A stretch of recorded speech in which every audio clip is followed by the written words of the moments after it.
Hello and welcome to another video. Today we're here with a couple of more systems, but first let's look at this grass. Doesn't it look good? I think it looks very good. Now we have a lot more than just grass.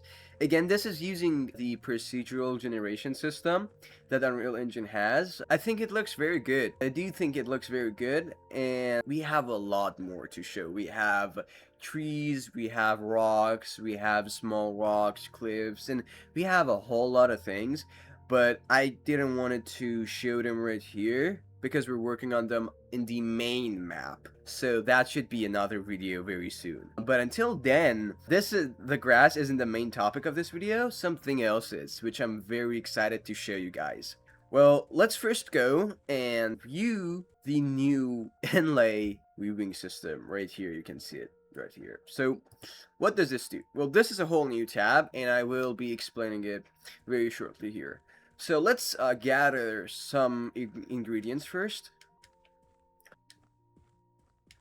So, as you know, every ingredient has its own color, which will affect how the Inlay Weaving system works. Now, I am going to tell you what the Inlay Weaving system is. Imagine that you wanted to make your weapon like a flame weapon, or like a fiery weapon, or maybe you want your weapon to deal frost damage. Well, in games, for example, like Elden Ring, you would go and set your weapon affinity to cold. For example, cold katana, or cold long sword, or something like that. In God of War, you have to go and find a weapon that does that, or set up a armor combination that does that for you. Well, in our game, you can do that with every weapon, but instead, you have to do it with your ingredients and their color. So let me just show you a quick example of what I mean. So right now, my weapon has this swing animation. So this swinging right here, as you can see, it has a cool effect of, air distortion. Now, this effect means that there is no affinity or nothing set to your actual weapon. It's just a very simple air distortion. Now, let's set our weapon to a fire weapon. For us to do that, we have to first open our inventory and then press Y on our controller or on our keyboard. So let's see. So let's do this. Here we go. We have our Inlay Weaving system.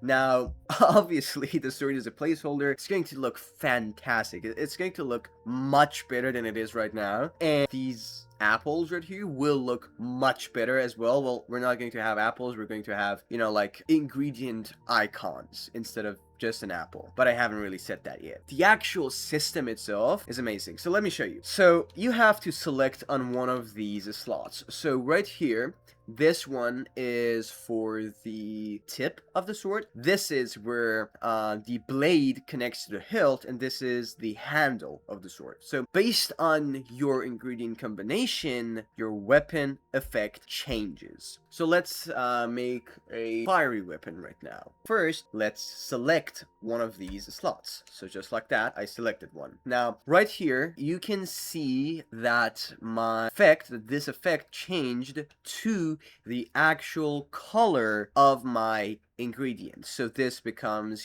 yellowish. This is a shade of blue. This is a shade of red. This is another shade of blue. This is another shade of yellow. This is green. And this is yellow as well. And based on all of these combinations and their shade really matters. So based on that, your weapon effect changes. So let's see, enough talking, and let's actually see how this works. So let me select this, and for the second one, let's select this as well. So let's go, and as you can see here, my weapon effect changed. And it's, well, not only my effect, but what it actually does changes as well. So let's see how that works. So I just want this guy to see me. Yeah, come here.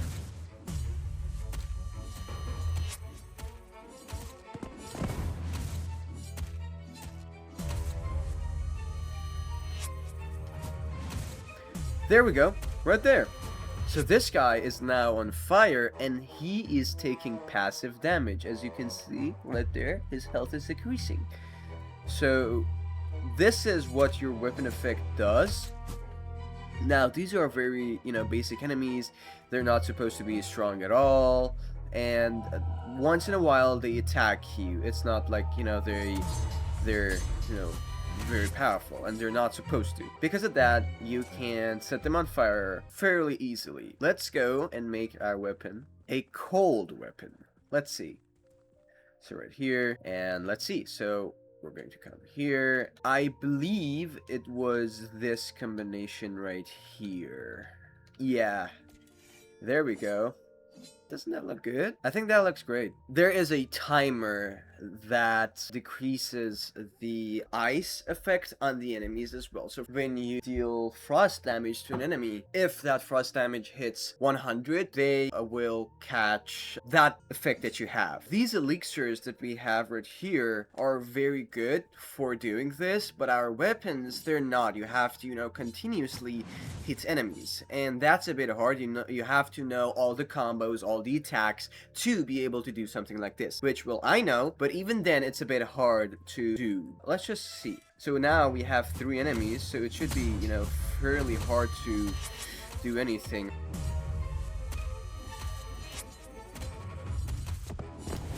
Okay, no, I don't want to do that. So 1, do this right here.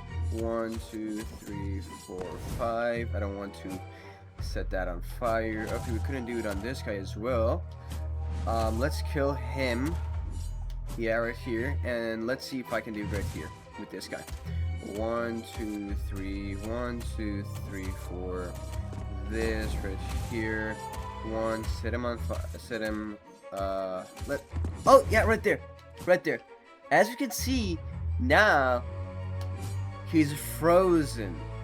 And because of that exact reason, he's slower and he takes extra damage. But, obviously because of his health, he's gonna die very quickly. We have our own weapon effects, and so you saw how hard that was to do. If you find more ingredients and more unique ingredients, then what you can do, upgrade these effects. Let's say that I want my frost weapon or cold weapon to inflict frost much faster. If I wanted it to do that, then I have to go and find much rare ingredients. And after I've done that, I can set my ingredients inside the Inlay Weaving system to those. And based on that, my cold weapon inflicts frost much faster. That's really all about the Inlay Weaving, and I think that is complex enough because it isn't just one system, it's multiple systems coming together to make something. It's not as easy as, yeah, you go and do this and now you have a cold weapon. No.